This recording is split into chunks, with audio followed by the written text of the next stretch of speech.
sometimes just as technically crazy, there's still something about it that draws you, makes you feel like you can do it. And all of the masters have that essence to me. You know, they have that thing that's just like, yeah, this is crazy, but something in this makes me feel like I can do it. It spoke to me as a 13-year-old, and it still speaks to me as a 38-year-old. You know what I'm saying? That's my feelings of him. You know? All right, so I want to hit on you right now. So I came in when he started Stella By Starlight. Did everybody know that song? Everybody knows it. The song the robin sings. Through years of endless spring. The murmur of a brook at eventide. What the hell does this song mean? Do you know what it means? No. Sum it up in 5 words, if you had to take a guess. I don't really know. Do you know what it means? No. Okay. It sounded like you didn't know what it means. That's the first thing I'll tell you. Does anybody else have any idea of what this song means? Let's keep going with the lyrics. Starts off with, the song the robin sings through the years of endless springs, the murmur of a brook at eventide, the ripples by a nook where two lovers hide. A great symphonic theme that Stella By Starlight. It's not a dream. My heart and I agree. She's everything to me. So everything a girl could be. So this is all imagery. This is all metaphors. Right? It's describing the way this guy feels about this woman. That's all it is. It's nothing. Right? So understanding that, understanding the essence of that, would that change how you played it? Yeah, I mean, well, it depends on the tune, but a lot of times I like to play songs sort of differently every time. But yeah, I mean, like knowing that I would probably maybe play a little more tenderly. Okay. Good. What else would you do? I mean, I try to focus on dynamics and... What is dynamics? Tone of voice.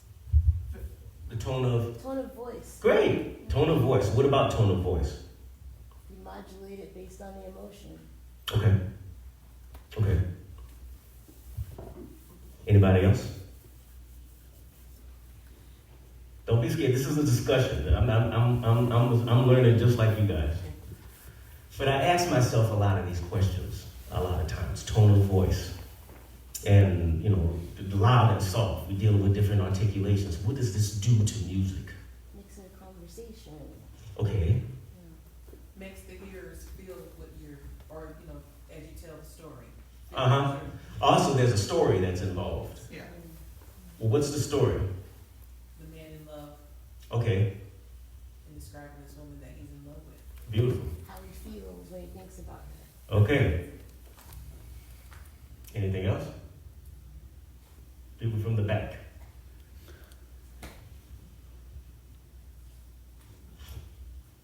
No? That's basically all dynamics is tone and storytelling. Well, dynamics is like adapting to the situation. You know, so, Elaborate. What does that mean? So like when you're dealing with dynamics in a song, what you're doing is you're adjusting both your adjusting your sound, adjusting your volume and timbre to fit the musical phrase. Okay. And especially fitting in this case, the lyrics and the melody. Okay. What's going on? I think that when we speak, we have a natural dynamic curve. It's not really necessarily, if you really think about it, there's a certain type of way that we say sentences that kind of conveys a certain type of emphasis or emotion somewhere. I would say, you ever been around somebody and they basically talk pretty much flatline? They're like, there's no kind of character in it at all. So dynamics not only does all of those things, also keeps people interested. and it also is like, okay, this is actually leaving you with something to kind of latch on to. Yeah. You can have all the vocabulary in the world. You can say the deepest stuff, period. But if there's no kind of color, then I wouldn't know what's important to you. Right. The purpose for me of dynamics is to put me in your mental head. Oh. What are you thinking about? Where are your priorities? Yeah. What is it that you want me to leave this musical experience with? Mm. Stella By Starlight is the world in which the song lives. But what's your opinion on it? Yeah. One of the difficult things that I'd like to tell students about, whenever we talk about the history of jazz and all of this stuff. One of the things that I like to remind people is that at the end of the day, it doesn't matter if you give a good performance or not. People want to know what your opinion is. And regardless as to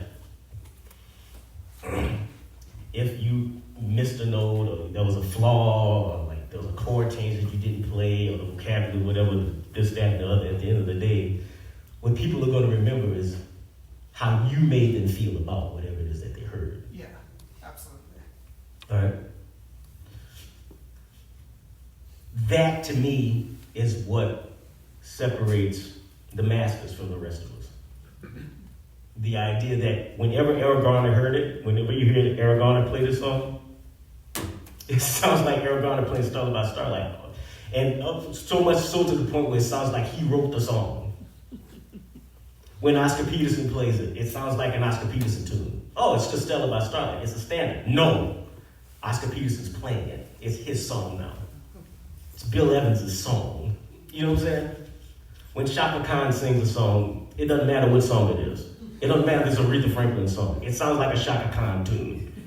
You know what I'm saying? I was listening to her sing Until You Come Back to Me a few weeks ago with my girlfriend. And it was funny because we were listening to it. It was just like, everything sounds like a Chaka tune. Everything she's saying sounds like her.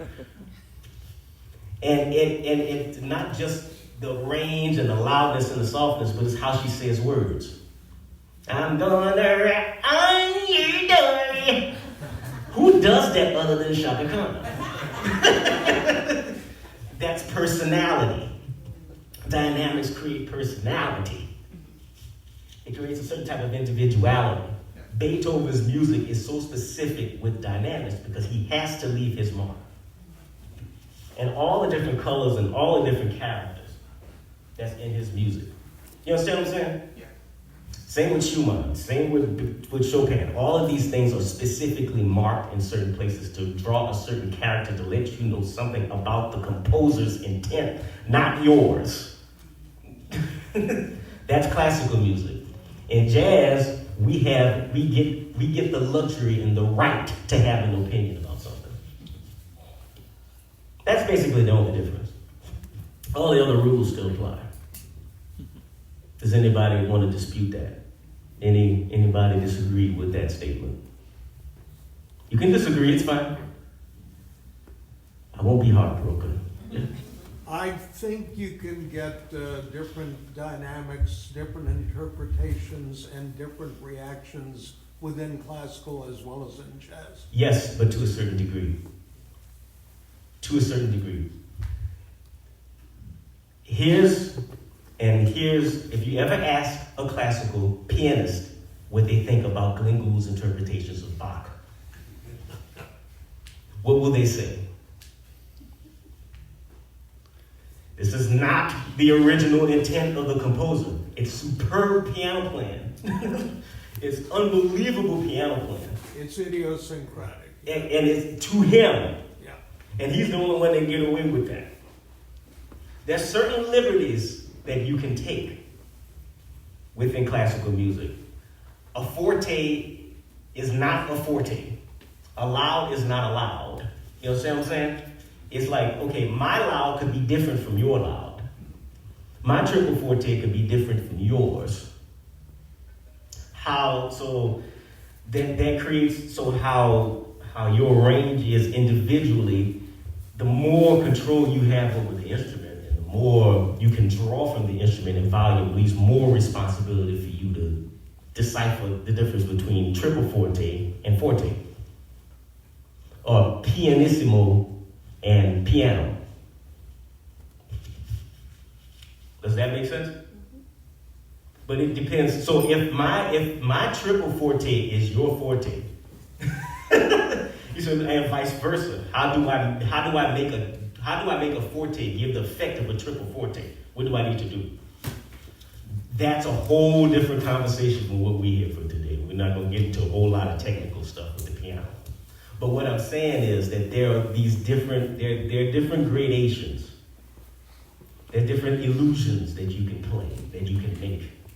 And there are different, there's certain subtleties and certain things that you can kind of take liberties on in classical music. But if you're going to do it correctly, if you're going to honor the composer, there's certain things that you have to understand. Specifics to the trills in Beethoven's music is different from the trills that in Bach's music. What are the differences? Those are the things that we're talking about. Anyway, back to jazz. Anybody else got any comments about that? Yes, ma'am. No, I was just gonna say that back to the dynamics, is that it has, and the relationship of the love between the people in Stella Starlight. It's physical. It's about a physicality, in the sense of what you feel and how you express it. Mm-hmm. Absolutely.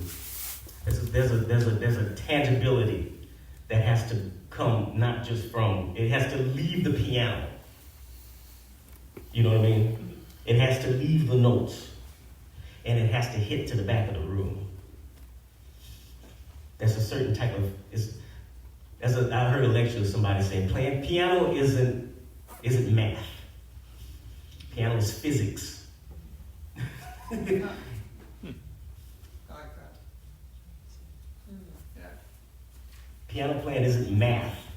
It's physics. It's energy being transmitted from your body to the instrument and there. Yeah, I love that. That's awesome. Right? Yeah. Anybody else like that? Yeah. Okay, cool. So how does this relate to you, my friend? Well, You want to hit the melody one more time? sure. Hit the melody one more time.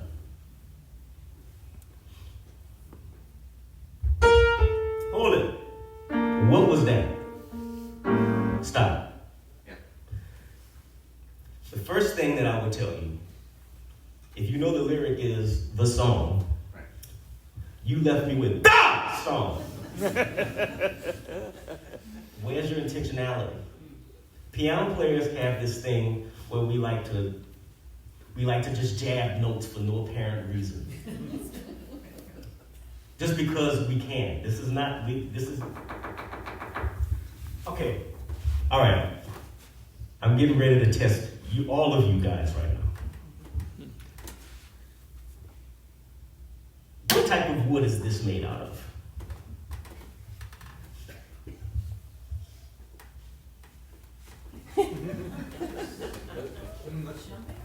Huh? Yeah, almost. Okay. The strings. What type of metal is that? Brass, steel core. Okay. The hammers. What material is that made out of? Felt. Uh-huh.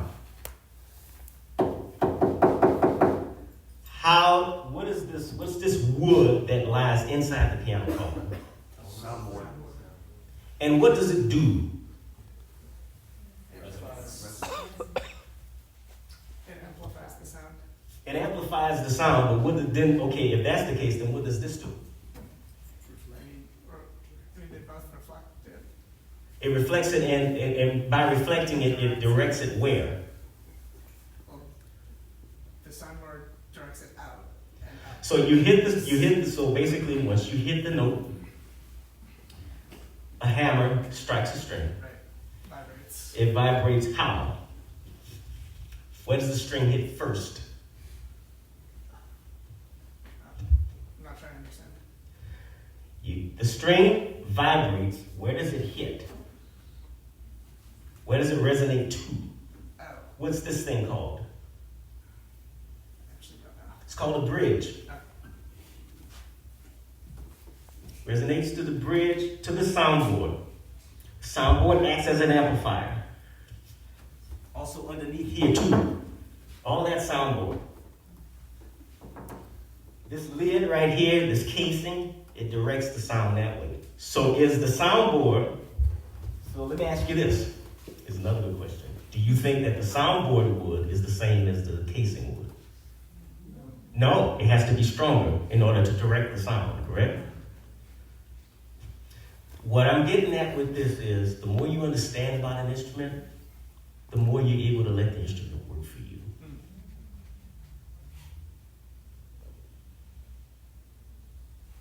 The more you understand, it's like being in a relationship with somebody. If I know what my girlfriend likes, I'm not going to keep giving her stuff she doesn't like and hoping that she'll like it eventually. You know what I'm saying? You have to begin to develop a personal relationship with the instrument that you're playing. Because this is an extension of you. If one of these parts don't work, it can't make a sound.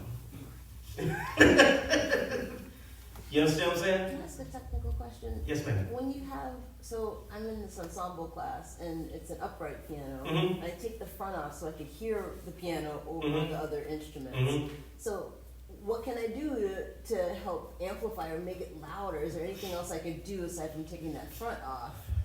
Because it's not a grand. Okay. Let me ask you something. There's a, let's see, how do we do with this? Where do I go with this?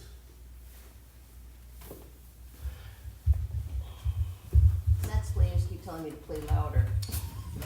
What's this right here? What's this called? The one on the right.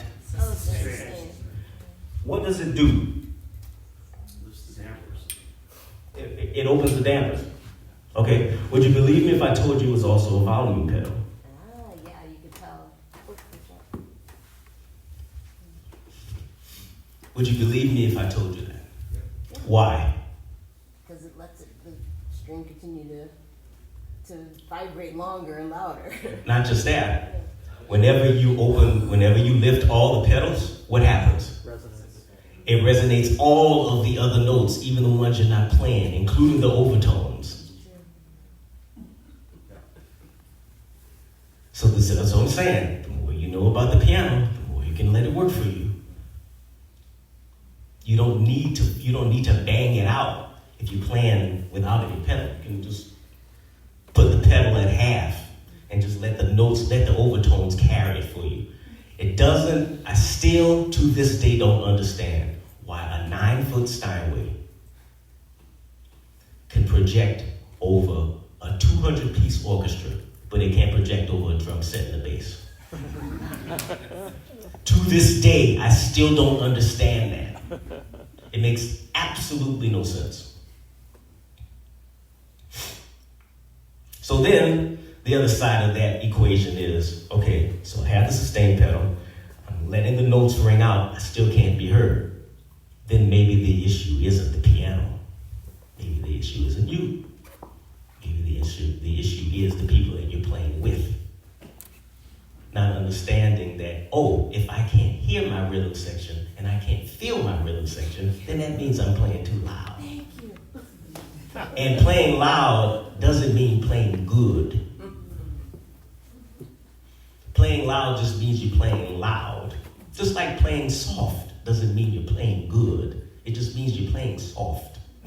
You know what I'm saying? I'm driving good. I got my foot on the accelerator the whole time. And I'm going, yeah, I'm driving good. People are stopping. I don't know how to stop. Crash. Is that good driving? No. Or I'm riding the brake. I got my foot on the brake the whole time. This is what the teacher told me to do. Yeah, I got my foot on the brake. And your brakes wear down and you can't stop anymore. Is that good driving? No.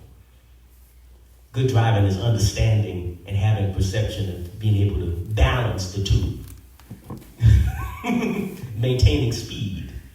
Understanding speed limits. Understanding the rules. Understanding your car.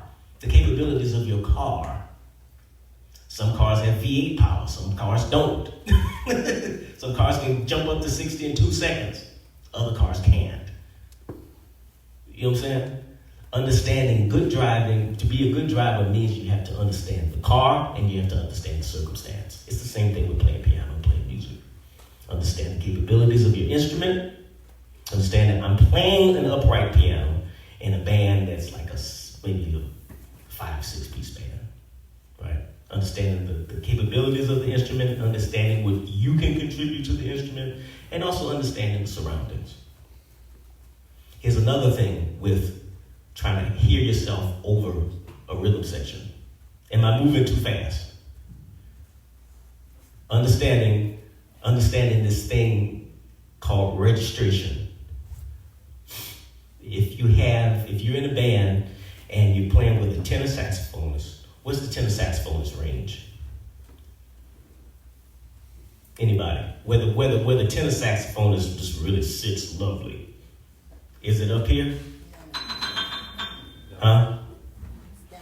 Is it all the way at the bottom? Is it down there? No. Okay? So here's something that you can also do to hear yourself. Use the extremities of the instrument. The parts where they can't play, you play there. You'll be heard. You hear Duke Ellington do it all the time with big bands. You hear Count Basie do it all the time with big bands.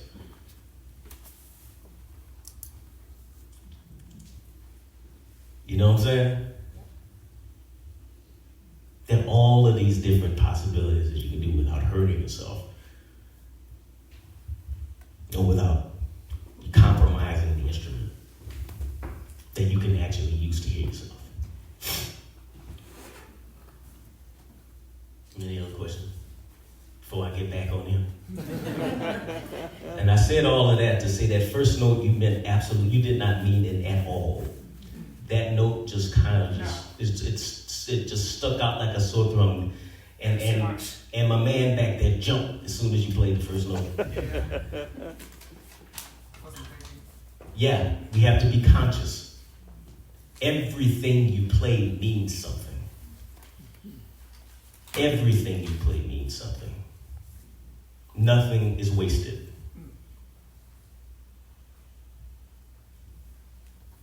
Can I try again? Yeah.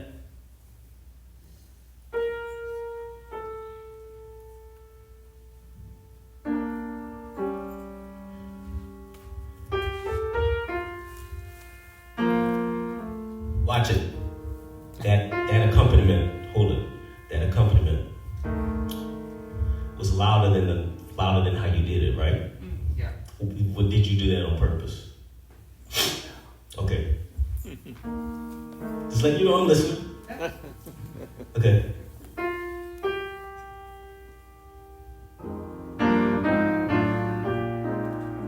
All right. Oh, nice. How about that? Yeah. Yeah? You sure? Yeah, I liked it. The movement was good. The movement was good. The sound wasn't. Yeah.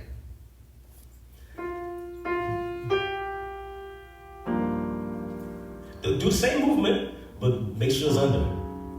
Make sure it's lower in volume. See if you can do it.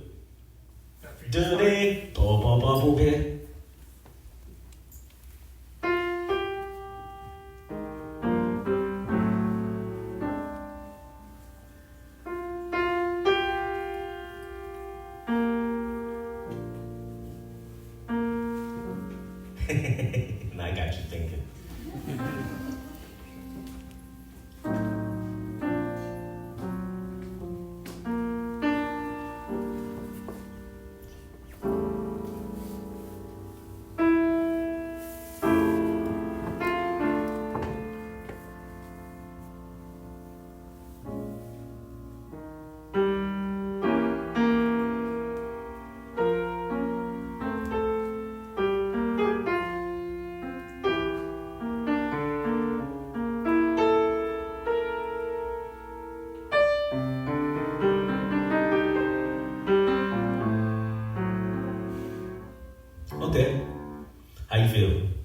I making you nervous?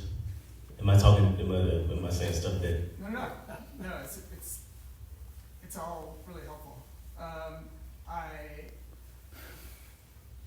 Want me to try I it? usually don't. I don't have. Yes, please. Okay.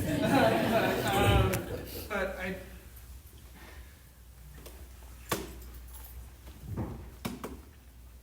don't usually have a plan per se for a lot of tunes when I play them. Like sometimes I Oh, this is good. I like this. I like this. I have like a clear plan, and sometimes I like to not and Okay. and just pick as I go. So Okay, so check this out.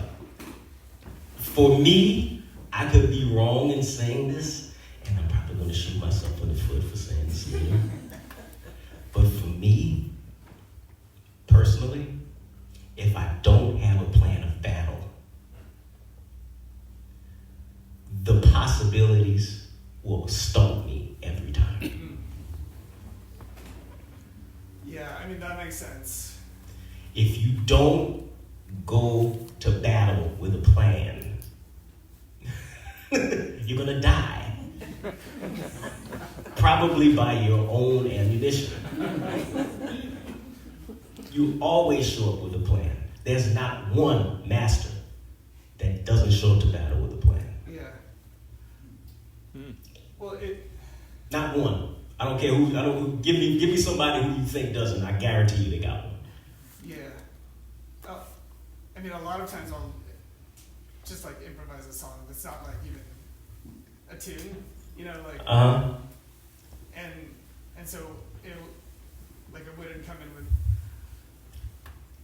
It's weird. Like when I think too much, when I'm fully improvising, like when I'm not playing a standard, or like what am I? What is improvising? Composition. Yes. What about composition? Huh? Spontaneous. Yeah. Spontaneous but structured. How much of it do you believe of this music is improvised? It's very little. Very little. And if you want to dispute me, I'll allow you that privilege. But my studies will prove you wrong in a minute. There are stories of Clifford Brown writing out his solos. Not for practice, but to record it. There are stories of people like Clark Terry, who are in a big band and they only get like 8 bars of a solo, so they write it out. How many versions have you heard of Art Tatum play Someone to Watch Over Me?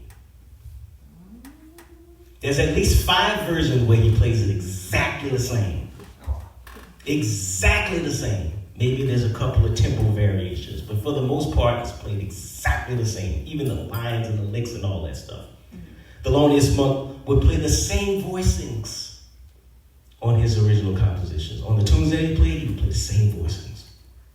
You go by recording by year, you just go up and down, you'll see it's exactly the same. Bud Powell's Autumn in New York, same voicings. Same voicings. Oscar Peterson took the same solo his entire career. He did. He did. You can pretty much calculate when he's going to go into his 2-hand lines. And the tunes where he's going to do block chords. You can calculate it. Never go to, this music is this much improvised. The rest of it is compositional. With compositional motifs and consistent things that remain.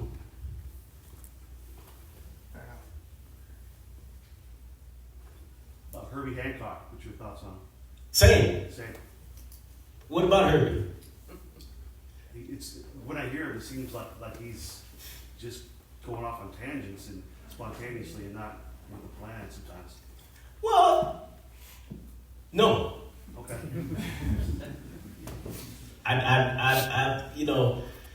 You can go through eras of Herbie. You can't get to that stage without an era, without really like being meticulous. There's certain devices that Herbie uses all the time, regardless of whether or not he's being free or not. He has his vocabulary. He deals with his vocabulary, and he knows when to insert certain things to get an effect. Herbie's a blues piano player. At the end of the day, to me, he's a glorified blues piano player. And that's no diss to Herbie. The blues is the highest form of music.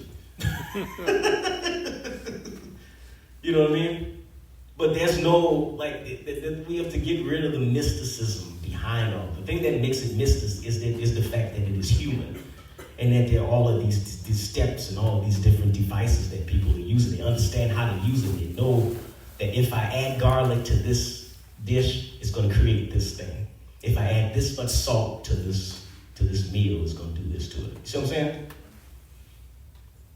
The mysticism is in knowing what the ingredients that you have and how much of it you want to put into the pot. That's how I look at it.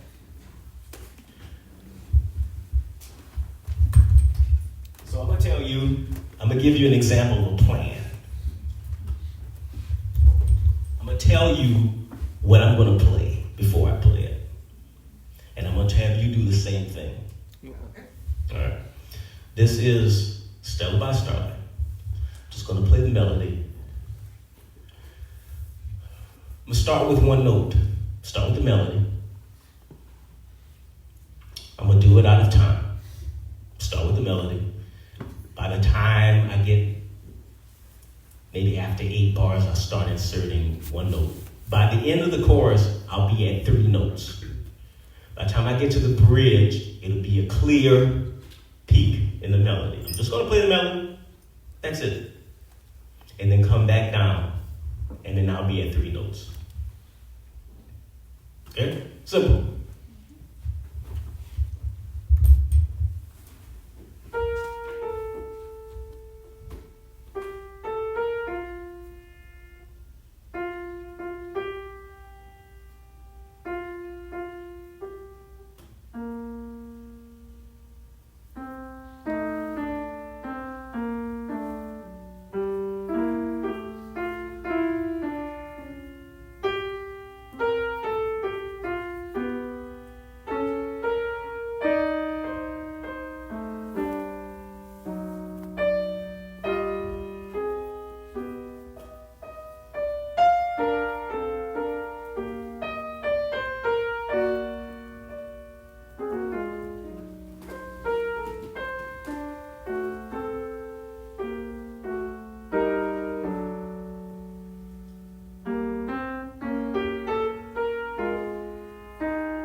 Plan of battle. And that's just the first chorus. That can go. Did I follow what I said? That's how I want you to start practicing. I want you to, before you play anything, I want you to begin to be very specific in how you want this to be played. Okay. Very specific. Don't even worry about blowing. We can talk about the blowing too, if you want. Sorry, so same plan, or do you want me to say a different plan and then execute? I'm going to tell you what I want you to play. I want this to be in time. Medium swing.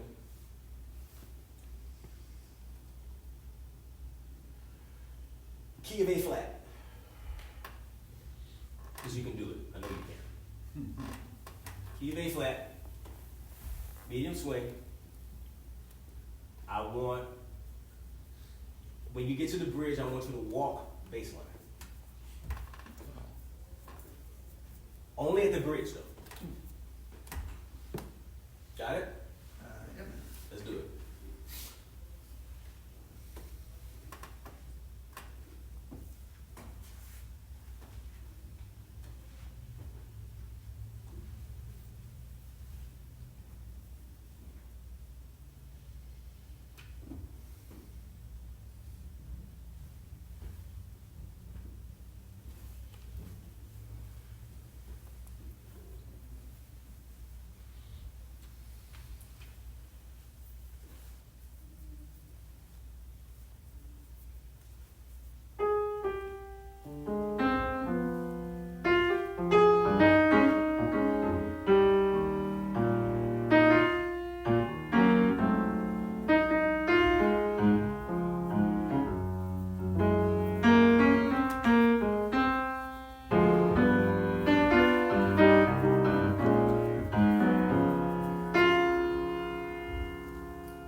Difficult?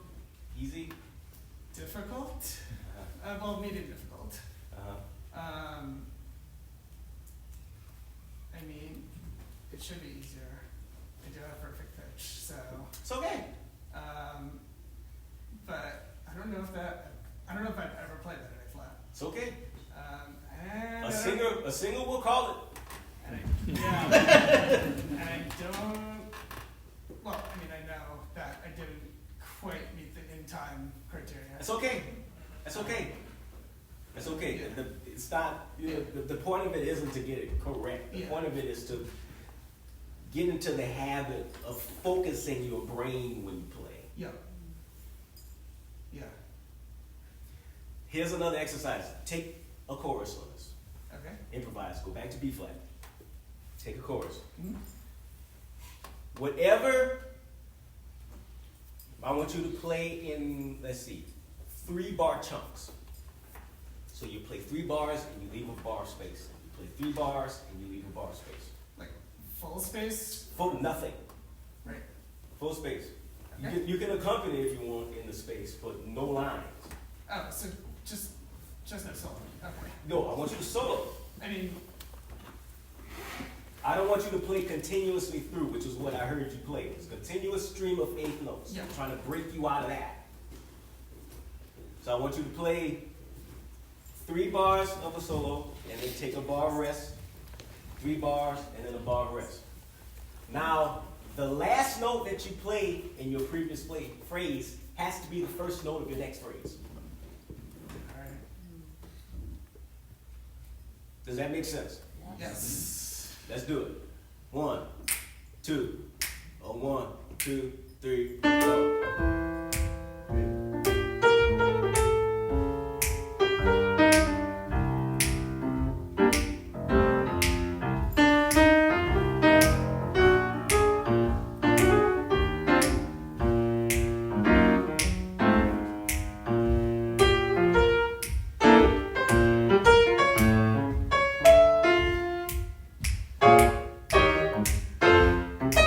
Nope. I know, it's one note off.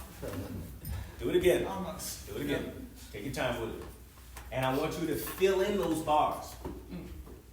Don't stop early. You can only play 3 bars and then the bar rest. And I don't want you to do no pickups. All right. 1, 2, 1, 2, 3, 4, 1. Nope, pickup. Play inside those bars. Yep. 1, focusing. See, you're focusing inside parameters. Coming up with a battle plan. Focusing inside parameters is going to make your playing that much more logical. 1, 2, 1, 2, 3, go.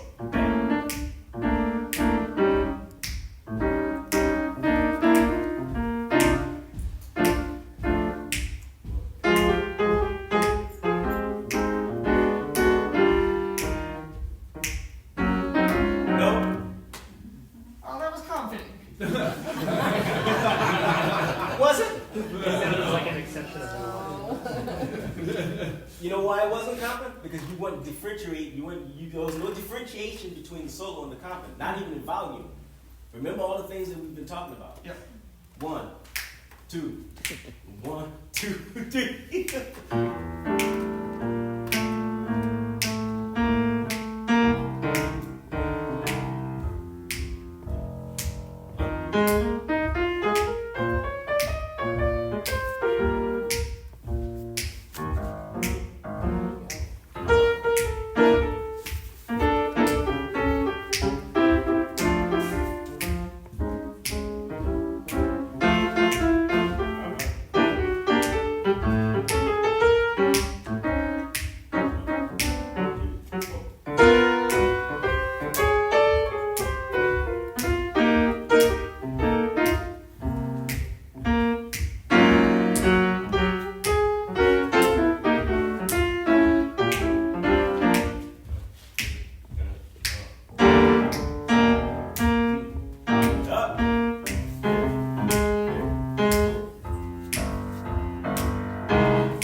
How'd you feel?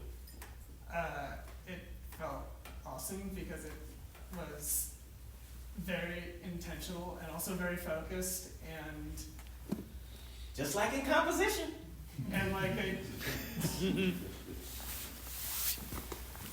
I like feel all my different ideas. Like it's not like none of it was mindless and like I'm thinking about different parts of the piano and thinking about different parts of the arrangement and dynamics and like what can I do with rhythm here and like It's keeping amazing. track of the bar, It's amazing how focusing on one thing can solve a whole bunch of other problems. Yeah. Yeah. That was awesome. Yeah. Thank you. It's amazing. I should stop yelling. I'm sorry. It's amazing how focusing on one thing can solve a myriad of problems. Right? Thank you. Thank you very much.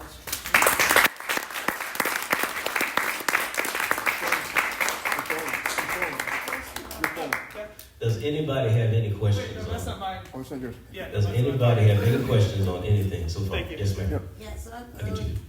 earlier on in my jazz piano study, Mhm. and I'm really, what you're saying about focusing is so important. Mhm. It's hard for me to prioritize sometimes.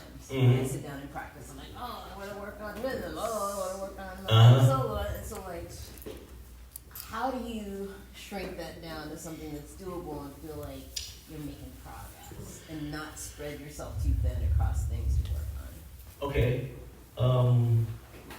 Let's see. The way I like to work is typically through a tune. I try to say, okay, and I try to spend a good significant amount of time on a tune. And by time, I mean, I've been working on rhythm changes for 4 years in my practice, and that's pretty much all I work on. You know what I mean? But within those 4 years, there were different perspectives, different things that I wanted to shift through, right? So like, let's say if I'm practicing rhythm changes and I want to work on my feeling of, my triplets, okay?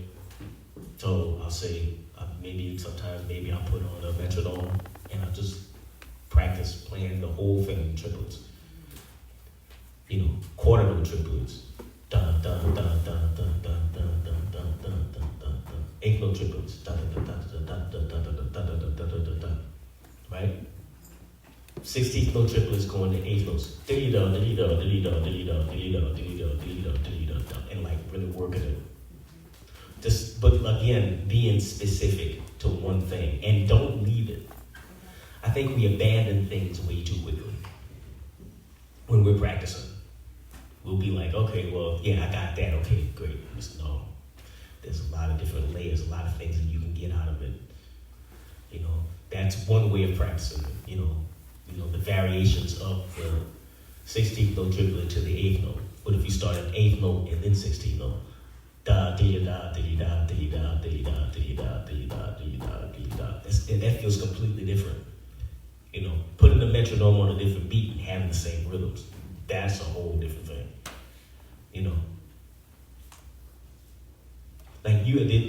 Practicing for me it's about details and really getting the details, really getting like the nit and grit of everything so that you can be able to put these devices anywhere at any time.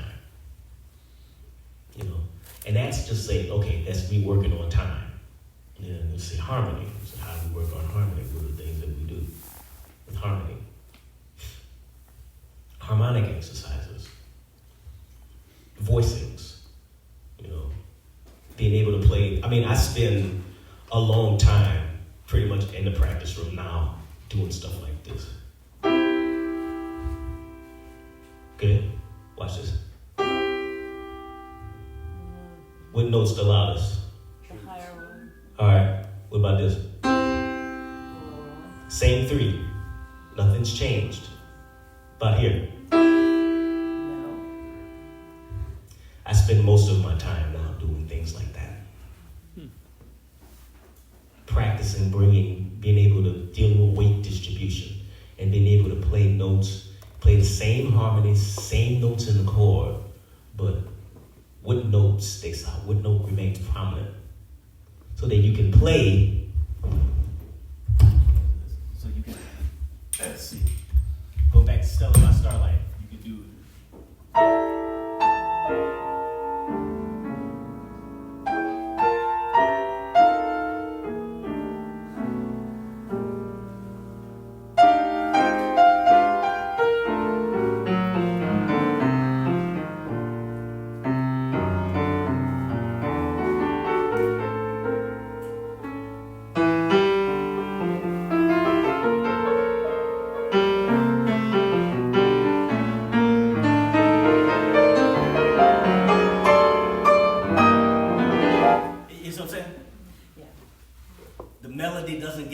Even in all the notes that I'm playing, because I'm controlling the instrument, I'm controlling the voicing, I'm controlling the melody dynamically.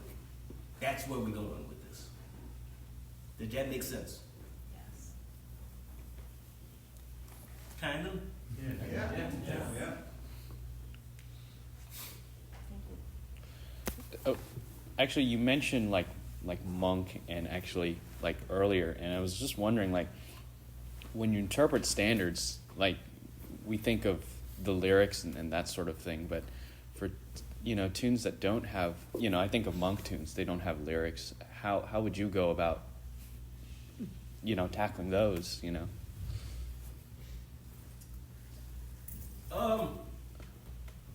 Let's see.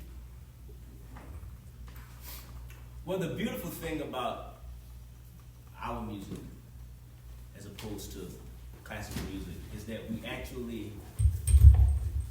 actually have recordings of our Beethovens playing their songs. So with people like Monk, people like Bud Powell, and people like, Train, Wayne, and all those people, we have recordings of this so we can actually hear how they interpreted their own tunes. We can use that as a reference point.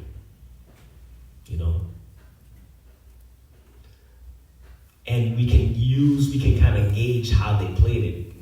We can kind of gauge their personalities based on how they played it. Like, if you had to describe to me evidence based on the way Monk played it, how would you describe it? Is it lush? No. So the spirit and the essence of the tune is what counts more than all of the other things. I think what the lyrics provide for us is the spirit and the essence of the tune. With lyrics, with tunes without lyrics, it's a little bit more difficult, but it can be done by listening to the people, by listening to a bunch of different recordings and different versions of people playing it, especially the composers, because they'll give you the essence and the spirit behind it. You can pretty much play Evidence like this and still get the same spirit.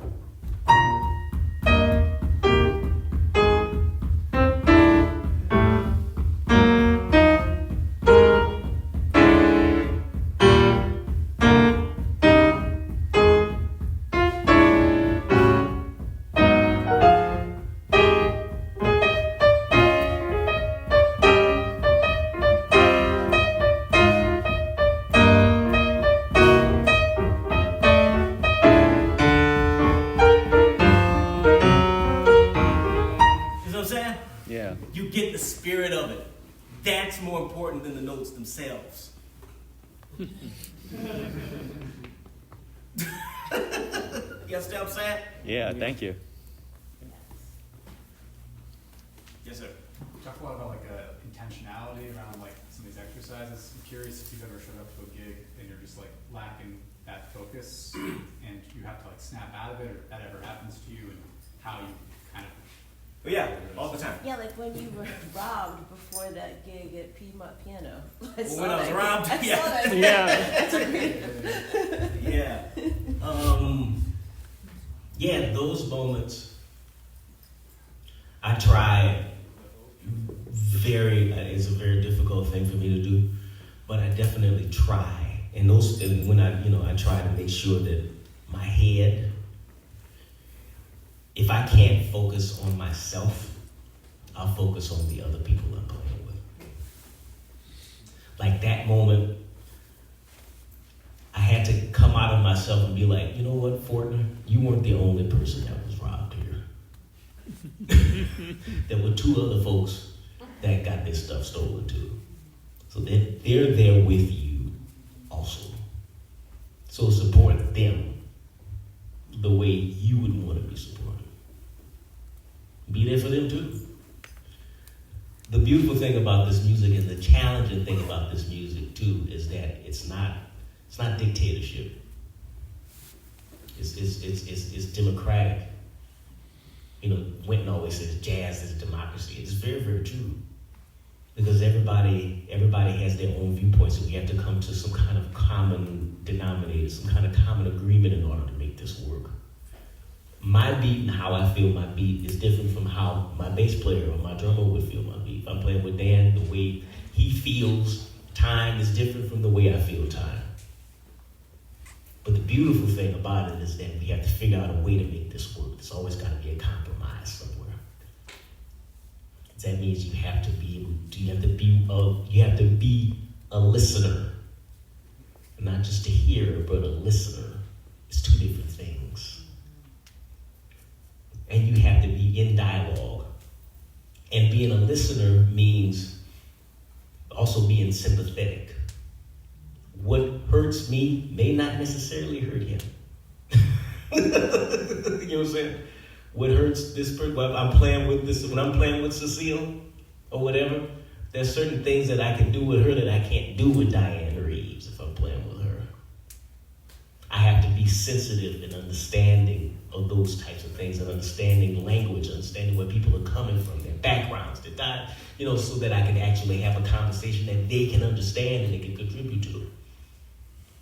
What about solo? Like, if you've got to come out of that yourself, if you're the only one up there, you got to do that with yourself, presumably, or how do you? I also do that with the audience. I take it to the audience. I'll say, okay, this is where I'm at. This is the first note. Then I'm like, even more with the piano. I'm like, wow, okay. And literally take time to sit in the sound. Drown yourself in the sounds that are being produced. You know what I mean? It's actually, a lot of the times, for me, a lot of my stress comes in when I'm not listening. I'm always reaching. I'm reaching for the next hip thing to play, rather than sitting in the sounds that I've already produced. What did I already say? And is the answer to my problem in what I said already? That's the first thing. So it requires you to listen to yourself. And then you have to listen to yourself in context of the room. Then I'm playing and I'm literally thinking about that person that paid $45 or $20 or $10 to hear this. Where are they? Where are they right now?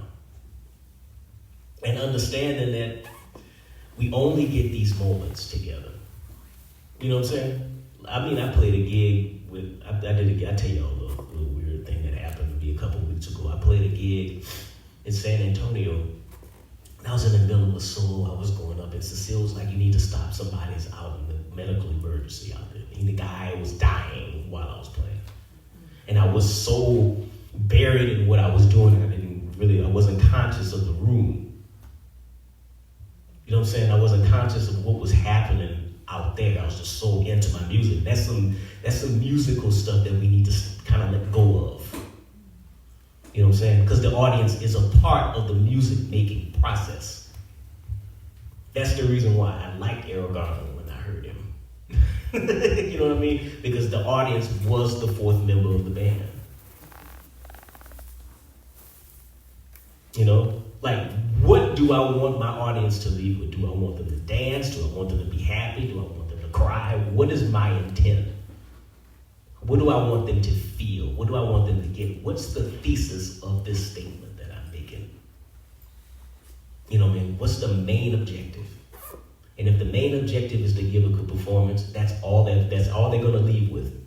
And then those moments will be forgotten. They'll be waiting on the next time you can impress them. You know, then we become politicians in that way. We're gonna do this, yay! Okay, we're gonna do this, yay! What did they say? I don't know. They just said they're gonna do something. You know what I'm saying? So you have to take yourself outside of yourself and outside of the instrument. I had a teacher that told me one time, he said, be present on the bandstand, but have your ears in the audience. If you were out there, what would you want to hear yourself play? Mm-hmm. It's not, and that is most of the time different than what you want to play at the moment.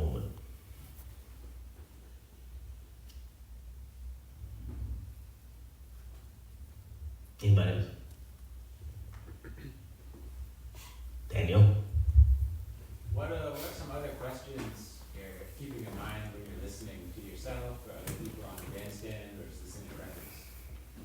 Because I feel like you presented a lot of really great questions to keep in mind. It was funny. I was afforded once the opportunity to, and this was a deep learning experience for me. I'm going around and maybe I'll answer you. Maybe it'll come up. Yeah. Your answer will come up. I was with Barry Harris one time, legendary jazz bebop piano player. And after class was over, I would go to his classes every Tuesday night from like 6 to midnight. And one day after class was over, whoever the driver was playing Bud Powell plays Charlie Parker. And he sits in the passenger seat. He says, Sullivan, come over here and stand next to me. And to listen to him, not just to watch him, listen to Bud. And to be in dialogue with that. And be like, why did you play that? You messed that up. No, whoa, that was good. Wait, you almost missed that. Like he's talking to Bud Powell while he's playing. It's like, you almost missed that. Oh, no, I got you. That was good there. You heard that? You got it. That's good playing. And I was like, what are you doing? He said, he's answering questions that I have in his playing. You know what I mean? Like that line of like almost barely making it. You know what I mean? Like to me, like living life on the edge is always much more exciting than playing safe. Bud Powell and those types of guys were like teetering right on that edge of almost collapse. Those are the things that I listen for and I think about when I'm playing. These are the questions that I have about myself. Am I really living on that edge? Am I playing it too safe? You know what I mean? Am I not pushing myself? Am I not pushing the band? Am I not talking to the drummer enough? Because we got to remember also that the language of this music is rhythmic. It's not just a lick. It's also time and timing. So am I in dialogue with my drummer? Am I in dialogue with my bassist? Am I talking to them? Am I leaving them enough space? Maybe I should have left more space for them to, these are the questions that I constantly have. And when I listened to Barry and I watched Barry talk to Bud, it was the same thing. So why did you do that? Oh, that was good, but why did that work? And I did it and it didn't. I would try it and it doesn't. You know what I mean? And then part of it is, he's playing with Max Roach or whoever. You know what I'm saying? Some of it's the people who's playing with, some of it's the time and the time and the space. They had a lot less things to dig through. They had a lot less mess to dig through back then. And by that I mean,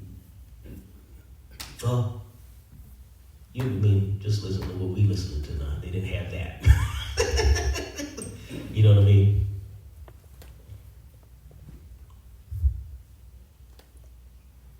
So does that answer kind of? Yeah, that's great. Anybody else? Yes, sir. So on that note, actually, how else did Barry Harris really change your conception of music? Oh boy. How did he change my concept of music? It was one of the biggest things that I got from him was, from anybody like that, you have to approach them very humbly. You're talking about a man who lived with Thelonious Monk for 10 years, who studied with Bud Powell. Your degrees is not going to impress him. The gigs that you're playing isn't going to impress him. I remember one time he said, where you been? I said, I've been on the road. He said, you know you ain't supposed to be on the road playing with nobody. You supposed to be in this class with me. And I'm like, but Barry, I gotta work. He said, work? You can't play. You know what I mean? Now somebody with 2 degrees from 2 prestigious universities and, straight A's and already on the road, and most people like that would have took that as an initiative to run and not go back. You know what I mean? But for Barry, it doesn't matter. So you leave all of that crap at the door and you throw it all away in the trash can and flush it down the toilet if you need to. And if you need to start all over, just having that type of humility when you're surrounded by that type of greatness is going to carry you much further.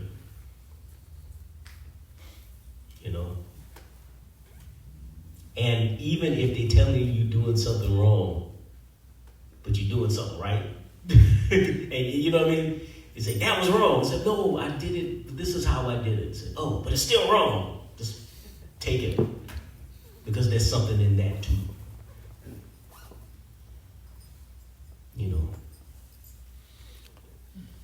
Experiences, you can never beat experience, no matter how prodigious you are.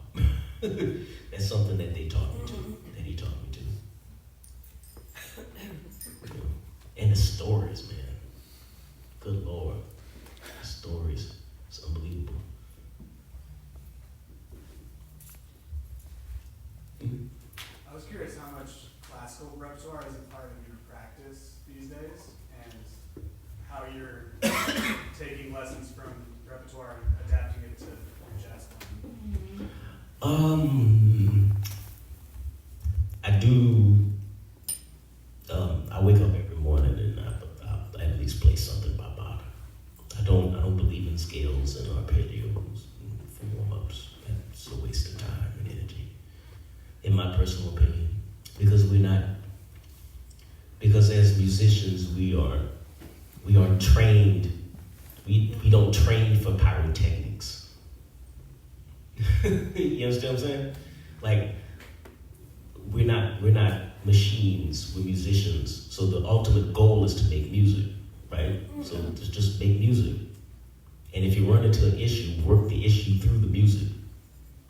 That's another thing that Barry taught me. It's like, okay, what's this called? So, Barry, I learned this hip voicing. And you show him a voice and say, play it in the tune. So you can throw it anywhere. So, okay, great. Then it means nothing. If you can put it anywhere, then it means nothing. It has no valuable purpose. That chord within context means nothing to anybody. That's not harmony. Harmony is what comes before and what comes after the chord that you think is hip. That's what harmony is. So to answer your question, I do play Bach every morning, and I enjoy. I spend a whole lot of time watching masterclasses on YouTube. A whole lot of time. I'll watch Andre Schiff. I'll watch Martha Argerich. I'll watch Gary Colson. I'll watch George Balin. I'll watch Vladimir Ashkenazi. I'll watch Horowitz. I just go down the greats, and just watch them play. And if they're talking about music, I'll listen to what they have to say. Because all the instrument, this instrument in and of itself is not an American instrument, it's a German instrument. The piano's a German, it's a European instrument that we've adopted into American music. But the technique is still the same. It's still a European technique, right? So in order to understand it, we have to understand the original intent and the different metamorphoses and how it transformed into what we call today the modern pianoforte. You know, and how other musicians treated it, how they worked the pedals, how they worked sound, certain type of physical coordinations and certain choreography that comes with piano playing. It all is all valid. It all makes sense. And then you study the history of jazz pianists, and you find that most of them were frustrated classical musicians who didn't get an opportunity to play because of race or class or whatever. So they had to invent their own way of playing. They had to invent their own music, and that's what we call jazz today. People like Nina Simone, you know, people like Dr. Billy Taylor. These were, I mean, you talk about people like Tommy Flanagan and Hank Jones. These people play classical music all the time. Brad Meldau is a fan of Brahms. Matter of fact, Brahms and Prokofiev and Schumann and all these people. This is what people practice. And they take a lot of these concepts because the harmony is the same, different forms, different colors and different textures. These will all help you when you like creating different options that you can use in your improvisation. Yes, ma'am. Could you talk a little bit more about the different vocalists you've worked with? You talked about how you had to adapt to feel them differently. Could you say more about that?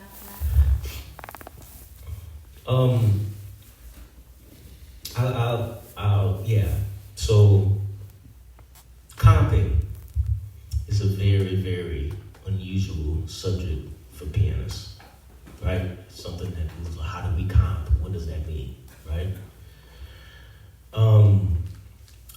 Working with singers has taught me to kind of change how I view that word. So when we think of comping, we think complementing, right? Although accompanying, we think accompanying. I think of it as complementing. So what's the difference between accompanying and complementing? One is additive. One is additive. So The other. Your compliment, you're adding a little something to what the vocalist is doing. Well, let's take it out of musical context. Let's say I'm complimenting your shirt. You're saying something about it. I'm saying something nice about the shirt, right? Nice about it, yeah. And that in turn makes you feel. Feel good. Yeah. I feel like I want to say something else. Uh-huh. Yeah. So I'm highlighting, I'm letting you know that I'm acknowledging the things that I like about what it is that you do. By way of working example, Mm-hmm. could you say what you can do with Cecile that you can't do with Diane? You said something. Okay, so I'm getting to that.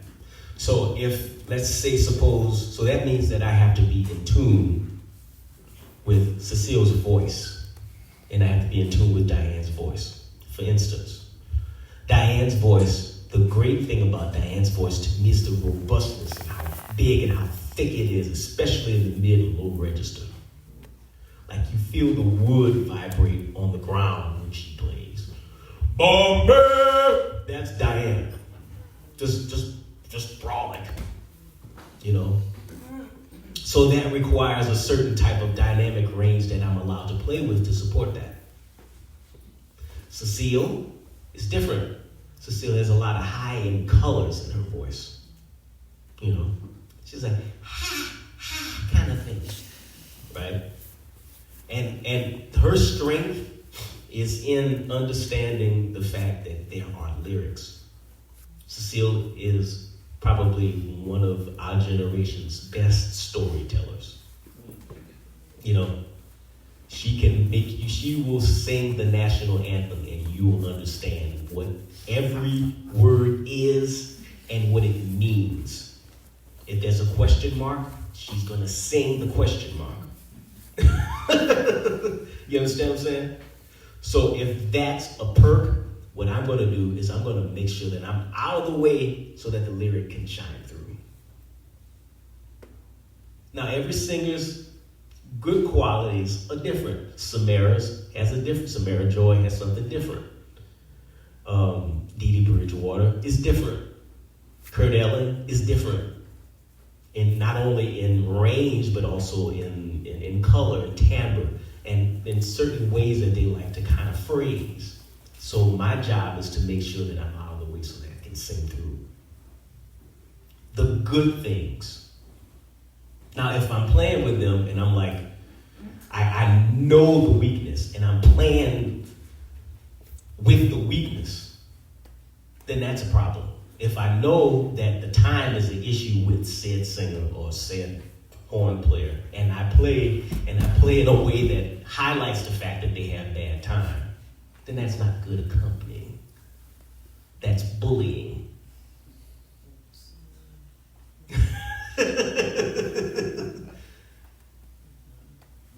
Right? Now, there's a way that you can massage that person, bring them back without, yanking them with a choke collar. You know what I'm saying?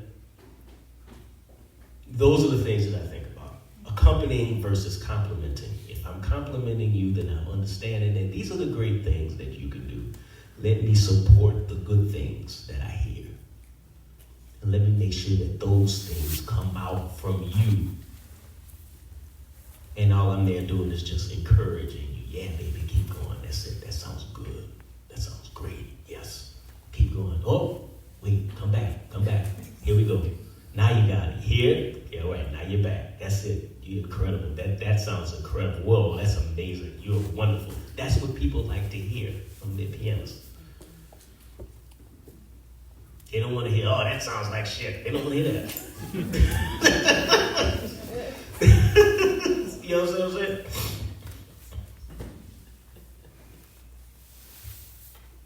Anybody else? Yeah, what are your comments on the difference between playing in an ensemble or accompanying and solo? The difference between playing in an ensemble and playing solo? Well, for better or for worse, for me, because of, I guess I have to go back to my upbringing with this, but the more people that are involved in the music making, the less responsibilities you have. Like for me, if I'm playing with a bass player, that relieves me of the option of not playing bass. Because if you realize that, if you think about it, in any other genre of music, everybody has a part. If you're listening to Sly and the Family Stone, or Parliament, or Funkadelics, or Michael Jackson, or Prince, everybody has, every instrument that's on stage has a part. What's the part? And everybody plays their part. The bass player isn't playing the piano player's part.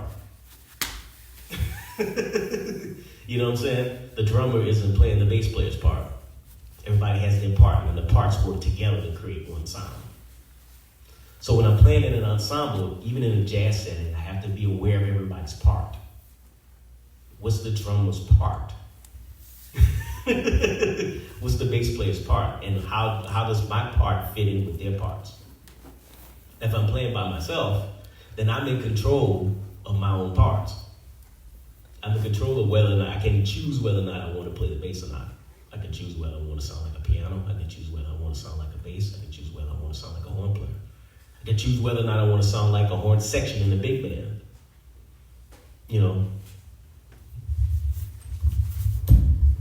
Blues. What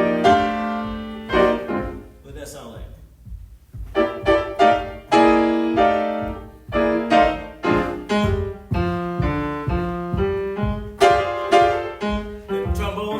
You see what I'm saying? You see what I'm saying? I'm in control of the parts when I play solo, when I'm playing by myself. When everybody has their part, then I have to find, if the part's already filled in, then I have to find where my crack is. It alleviates some responsibility, but it also creates a challenge because now I have to listen even more. Yeah.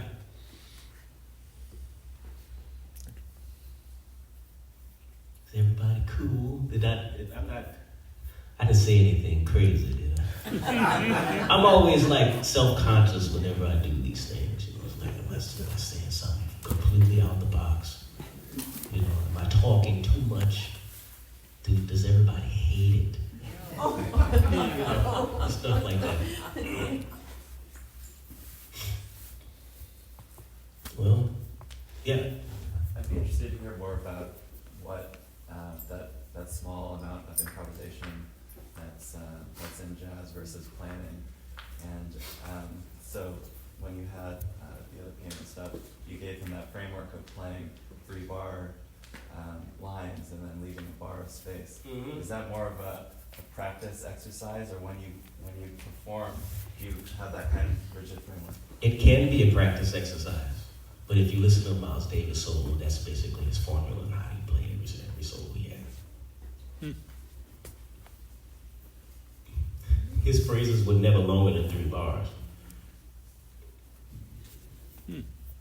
Just think about it. Think about all your favorites Miles Davis. If you transcribe the Miles Davis solo, think about those solos.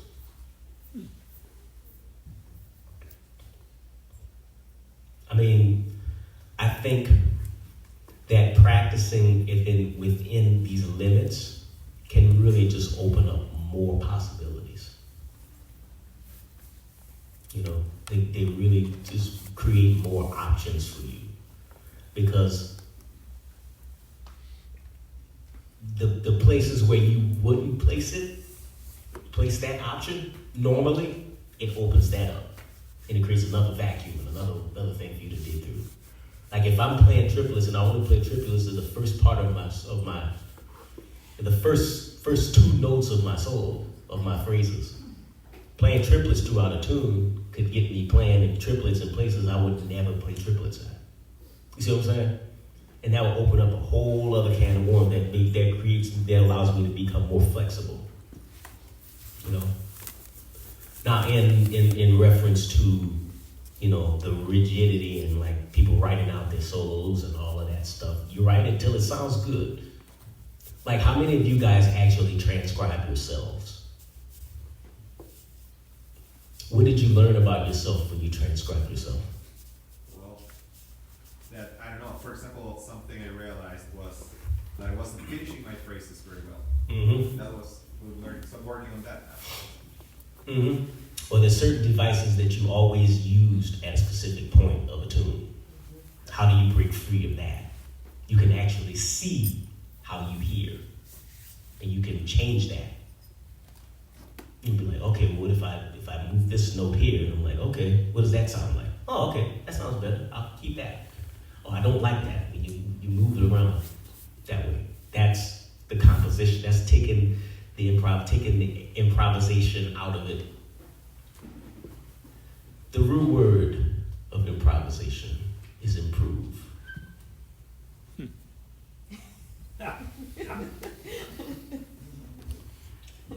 Not technically, but I got that from a teacher. What are you improving on? What are you making better when you improvise? So then that changes how you completely look at improvisation. You would probably, for me, I would never take a solo on Lush Life. Now, train is different, but me, I'd never take a solo on Lush Life. There's nothing to improve on that. What are you going to say that's better than that? Nothing. You know? That's nothing. So yeah, that's my views on it. Sometimes it calls for it, sometimes it doesn't. But the improvisation for me is really those moments when you find yourself backed into a corner. How do you get out of these? How do you get out of these circumstances? Like if you're driving, you know the route you're going to take to get home before you even get in the car. But let's suppose that there's a road closure somewhere. You have to improvise how to get out of whatever the situation is in order for you to get home the quickest. That's that much of improvisation in your driving. It's the same thing in music. So you just mentioned Lush Life, but I feel that way about so many things. I mean, if I'm playing a piece by Thelonious Monk or Horace Silver, how am I going to improve on them? I mean, I can't even match them, let alone improve on them. What does Monk do in his solos? What does he do? Yeah. When Monk takes a solo on his songs, what does he do? He plays the melody. He varies the melody. That's a valid improvisation.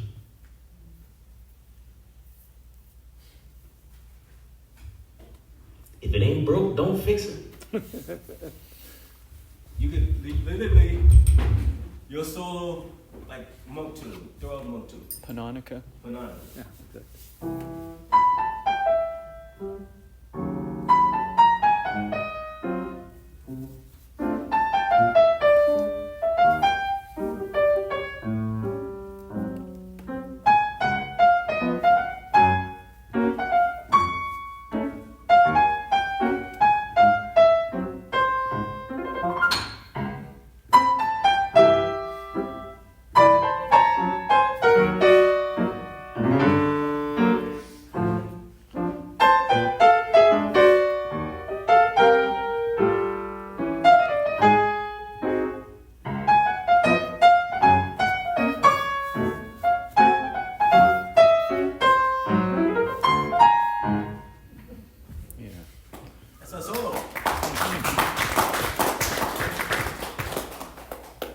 Was there anything wrong with that? No, well, no. The space was there. You knew what tune it was. Wasn't no craziness added to it. It was different than what was written. That's my little quote-unquote improvement of Monk. And that's all. And that could keep going. Third chorus could be like this.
Descending, like, just a really simple blues line, and then you took that and made that your whole solo.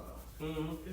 Is that something that just like came up in the moment right there? Yeah, that was something that happened. Yeah. That's something that happened. It was just amazing, and like you carried that through the whole chorus.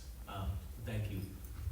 I think one of the things that I've been thinking about lately is the whole idea is like, sometimes when you go from soloist to soloist, the energy, there's always an energy drop. You know, it's like, okay, after a saxophone player takes a solo, and then the energy has to drop, and then the trumpet player's got to build it back up. Then the piano player, it drops for him, and then goes back up again. And then the bass player drops, and then it rises a little bit because nobody really knows what to do behind bass solos. And then everybody drops out for the drum solo, and then the melody comes back. So there's this constant thing that's happening like this. If you were in the airplane and the pilot was doing this, the passengers would get jittery and nervous. You understand what I'm saying? So I was like, I've been thinking a lot about those moments, and I'm like, there's something else that some of my favorite musicians, improvisers do, like, you know, Sonny Rollins and Freddie Hubbard. He'll take ideas from other people and and he'll apply it into his solos. Maybe he'll take a phrase and he'll twist it around, and it's the same thing when people trade. You know what I mean? It's that type of concept. This is something I've been thinking about, and still think about now. That was probably a little bit more blatant example of that, but that was the point. Is to be like, I was trying to make the solo sound like one solo, even the bass be somehow the DNA of the bass solo be attached to mine to make it sound like one solo as opposed to two different solos happening. That's awesome. Thank you. Mm-hmm. Thank you. What are some records that have influenced your approach to accompanying singers? Oh boy. I was just listening to a record I used to wear out when I was in college. Andy Bay. It's a record with Andy Bay that features Peter Washington and Katie Washington. Shirley Horn. I'm old-fashioned. Good Lord. Basically, for me, if you ever want to learn how to accompany a singer, listen to the singers who play piano behind themselves. That's how you learn. Listen to their recordings. There's a recording of Art Tatum playing for himself that's very interesting. He's playing and singing. And it's unbelievable. It's like comping 101 for a singer, to me. It's unbelievable. The name of the song is If You Hadn't Gone Away. It's on YouTube. You can find it. It's beautiful. They had Shirley Nat King Cole. Oof, good Lord. Listen to him play behind himself. It was something else.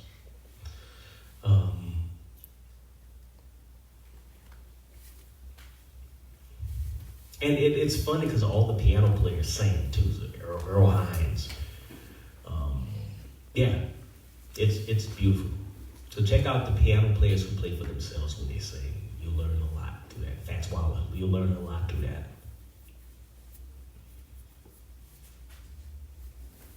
Yes, sir. Are there any specific practice parameters you use recommend when you're doing reharm? Just doing reharms as a solo. Doing reharms solo piano? Yeah. Well, I think before you do the reharms, I'm almost like under the impression I haven't really done this like I should. But hanging out with Bill Charlap a few times has kind of taught me a lot of the reharms that you think are actually original. So listening to the original versions of the songs the way it was original, if you get if you go to the TuneDex file or you find the original sheet music of it, you'll find that the original chord of Stella By Starlight is a one diminished chord, which is a lot of people say is a reharm, but it's the original version. First chord of it, that. Two different things. That's a reharm to the original. That's something that Miles did to make it easy, make diminishes easy to play on. Turn a diminish into a dominant. But anyway, so that's the first thing I would do. Another exercise I would do is sometimes I would try to figure out specific bass movements. Sometimes sometimes above the note above or a note below.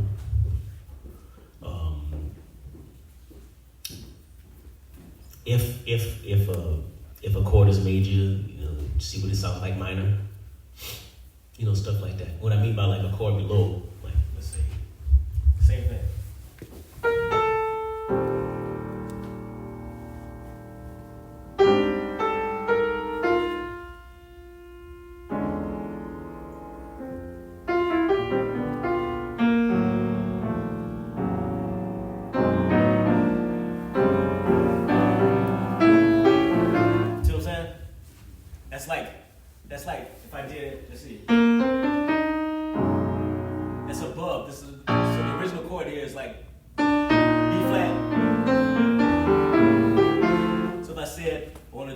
chord above.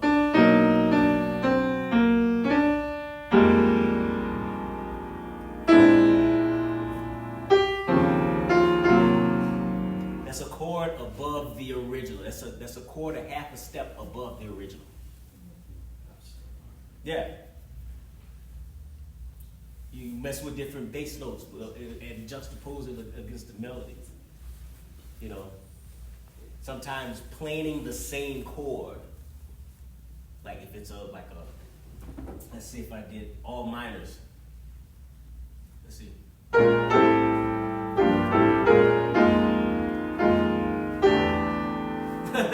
You see what I'm saying?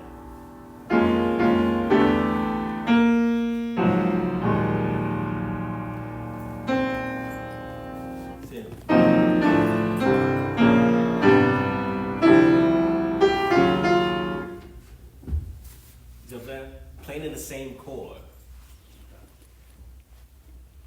Thank you. Stuff like that. These are like just different techniques. It just really with practicing, I don't even like to call it practicing as much as I like to call it experimenting. So you're experimenting with different ideas. I want to try this. Let's just see what it sounds like. If it sounds good, you keep it. If you don't like it, throw it away. But we're more explorers and we're more like scientists in that way. Opposed to just plain old mathematicians.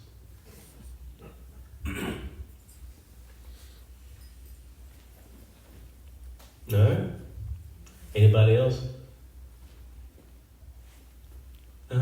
I guess you kind of mentioned this when you were talking about, you know, like first listening to Erroll Garner. But, you know, when you were younger, was there a certain sound or a certain player you were really chasing? And how did that change over time? Like, say, especially as you met more people like Barry and so on and so forth. When I was at Oberlin, I was the biggest Keith Jarrett freak of all time.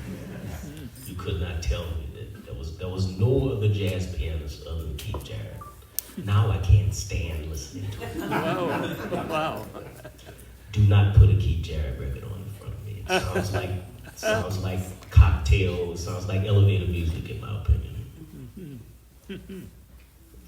I don't care what anybody says. I don't care how great people say he is.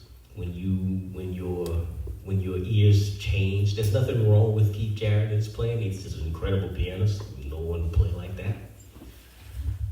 But my ears have changed, and what I'm listening to and what I'm listening for has changed. You know, there's nothing wrong with evolution. And then sometimes, you know, you'll come back to those people, the people that you used to hate. You love, you know, your ears will grow and you hear something, you know. I always go to recordings, especially with masters, and I'll say, what is it that this person is trying to teach me about myself, you know, that I don't know? What is it? If Bill Evans was teaching me, what would he tell me? If Fats Waller was teaching me, what would he tell me about the way I play? What are the lessons that I can get from that? And it's not just being able to transcribe them, and it's not just about being able to learn a lick so you can apply it on your gig. Now it's like, okay, what's the sound? What is it about the background? What is it about the DNA of the music that I don't understand that they got and I need to get from them? You know? And it's okay, like again, it's okay to evolve. I hated Oscar Peterson when I first heard him. Then I loved him. Now I'm like,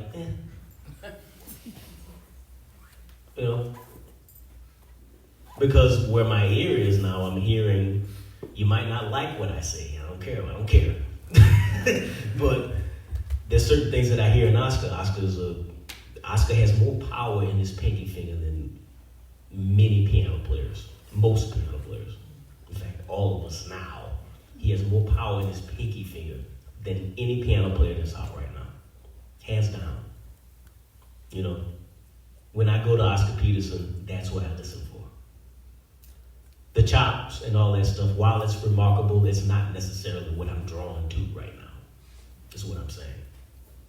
You know, when I'm listening to Bill Evans, it's not trying to get every voice in. It's trying to understand the passion and the feeling behind it. You know, where he was in his life. Why did he choose to play Nardis so much? You know what I mean? Or My Romance. Why did he? What, every gig he would play these songs. How many recordings have you heard of Bill Evans doing My Romance? It's about like 30 recordings at least. And each of them are different, but then there's some things about it that are the same. What are the similarities? What are the differences? What is he trying to tell me about how I approach songs? Maybe I should figure out things that remain constant in my playing, because that's also a part of my sound. Having a sound on the instrument isn't just being able to hit one note and be like, oh, that's who that is. It's also about how they treat a song. And by treatment, meaning what type of voicings are they using? How many notes in the voicings? When they get to this point, they always play this. When the arrangement, he'll start on My Romance, he'll start on A flat, and then by the time the band comes in, he's in C. That's always gonna happen. You know what I'm saying? Those are the types of things that I draw to from the masters, and I try to apply them whenever I'm playing with a trio. It just makes them feel a lot more at ease. You know, it's like, okay, well, if he goes here, I know that he's going to set me up here, so he can go anywhere. But I know where I know when he's going to say, I know when he does this thing, that means it's time for me to come in. Or when he does this thing, when he plays this cue or this hook, it means that he's going to go into double time. Or if he pushes his sustain pedal down by like the third chorus, that means he wants me to become more active as a drummer. There's all of these different codes that are in these people's playings that really help the rhythm section to really be a part of the soul and help the music really lift off. I hope that answered your question. Yeah. Teared off, but you get what I'm saying. Yeah, thank you. Well, I think we're over time. I'll play a very quick Stella By Starlight, because that's the song that's in the